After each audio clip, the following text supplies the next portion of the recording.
Hello, c'est HR, ton chroniqueur. Alors tu as remarqué, j'ai mis cette casquette. Forcément, je vais te parler d'un film qui appartient au registre soit du fantastique, de la science-fiction ou d'anticipation.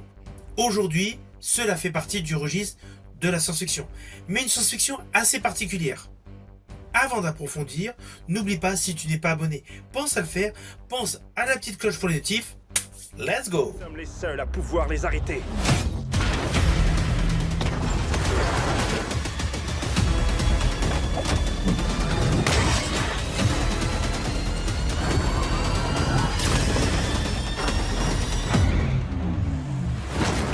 Nous devons les éliminer jusqu'au dernier, pour protéger la Terre.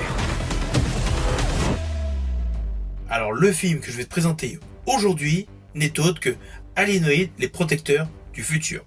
Alors je te le dis d'entrée de jeu, ce film va totalement te surprendre. C'est un véritable mélange de genres. D'un côté il y a la SF, de l'autre côté il y a le Wuxia. Oui, sur le coup ça peut prêter à confusion, on se dit de quoi il parle? Eh bien effectivement, il y a un vrai mélange de genres. Alors l'histoire peut paraître un petit peu confuse au début, du fait de ce mélange justement Wuxia et science-fiction, car celle-ci se déroule sur plusieurs timelines, et même au sein d'une même époque, il y a différentes visions avec des personnages qui ont voyagé. Mais alors je vous rassure, dans le film, à chaque fois qu'il y a un déplacement dans le temps, l'année s'affiche. Ainsi, nous avons plusieurs allers-retours entre le 14e siècle et le 21e siècle. Mais bon, sachez que le pitch de base est le suivant. Nous sommes donc au royaume de Goryo, en plein 14e siècle. À cette époque, dans ce monde, de nombreux magiciens taoïstes sont en quête d'une dague particulière. Cette dague est sacrée. Parallèlement, au XXIe siècle, des extraterrestres apparaissent sur Terre. C'est le début d'un tumulte total, et surtout entre ces deux mondes, aux cultures radicalement différentes. C'est le pitch de base de ce film. Et d'ailleurs, la scène d'ouverture est assez surprenante. Car au final, nous découvrons donc un extraterrestre, on va dire, robotisé, voire intelligence artificielle, un doux mélange, et un second extraterrestre, donc de cette taille-là à peu près, qui peut prendre l'apparence du grand extraterrestre robotisé donc. Et il circule d'ailleurs dans un gros 4x4. Bref, voilà. Ce côté peut assez surprendre au départ. Surtout qu'ils sont censés donc protéger la Terre. Protéger la Terre d'une façon assez particulière, car en fait, les corps humains détiennent dans leur esprit des prisonniers extraterrestres. Ah oui, présenté comme ça, cela paraît vraiment totalement loufoque. Mais sachez que dans le concept de cette histoire, tous les extraterrestres méchants donc ont été enfermés évidemment individuellement dans chacun des corps des humains sur Terre. C'est le postulat de base de ce film.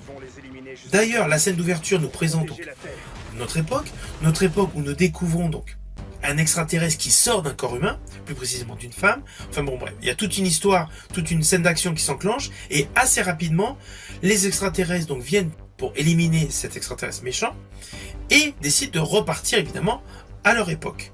Mais là où le bas blesse, c'est que l'un des deux, le petit robot là qui prend la forme humaine de son grand compagnon, décide de garder un bébé.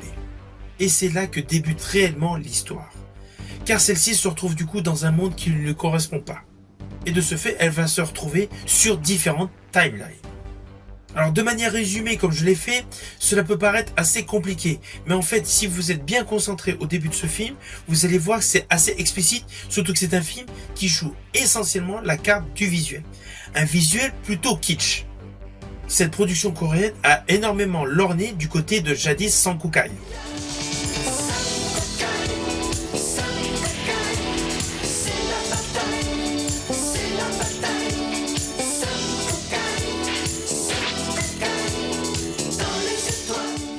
Alors évidemment, quand je dis vers Sankukai, c'est plus avec un effet visuel beaucoup plus travaillé, beaucoup plus édulcoré et beaucoup plus moderne.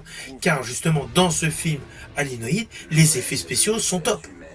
Du début jusqu'à la fin de ce film qui fait un peu plus de 2 heures, vous allez avoir des scènes d'action, mais qui sont entremêlées d'effets spéciaux.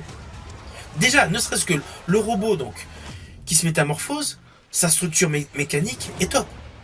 Le Nova, le produit chimique donc qui va libérer les démons, qui sont des globules rouges que vous allez découvrir donc dans le film, vous allez voir, elles sont extrêmement bien réalisées. Et parallèlement, nous voyons un vrai décor correspondant donc au XIVe siècle avec des combats wuxia. Vous allez avoir des protagonistes qui vont se battre à coups de sabre. Et les chorégraphies de combat sont top. Alors oui, il y a de l'aide assistée par câble, c'est évident. Mais c'est très bien chorégraphié, c'est très bien joué. Alors oui, côté effets spéciaux, c'est vrai que par moment, on peut se dire, les CGI, voilà, pêchent un petit peu. Oui, il y a une partie où on se rend compte que vraiment le côté informatique a énormément joué. Je pense notamment à un des protagonistes du film, donc une sorcière, qui passe sa main donc dans un miroir, c'est un miroir ou un anneau, et donc sa main grandit. Là, cet effet, c'est vrai qu'il est un petit peu trop ordinateur. Mais en dehors de cet effet qui est un petit peu moyen, il y a de nombreux effets qui sont très beaux. Toute la partie VFX est parfaitement maîtrisée. Et il y a une parfaite juxtaposition entre le make-up et les effets visuels. Et tous les protagonistes, toutes les actrices et les acteurs sont bons. Cela se voit qu'ils croient énormément à leur histoire. Du coup, ils sont imprégnés par leur ligne de script et leur jeu s'en ressent. Même si le faciès de certains peuvent paraître par moments métalliques. Assez froid, ce qui est assez logique vu qu'ils représentent donc des entités extraterrestres. C'est pour faire le grand distinguo avec les humains. Mais toutes les composantes artistiques, les composantes de jeu sont bonnes. Alors dans ce film coréen, vous devinerez aisément qu'il y a un message subliminal, c'est les forces du mal contre les forces du bien. Matinée donc, 2 scènes de combat, d'effets spéciaux et surtout d'un côté aventure. Et le fait d'avoir attribué un des personnages principaux à la jeune fille est une très bonne idée. Cela permet d'amplifier certaines notes d'humour qui se distillent tout au fil du film. Et le fait des différentes timelines est cool. C'est amusant de voir, après un combat wuxia, une jeune femme se servir d'un pistolet automatique.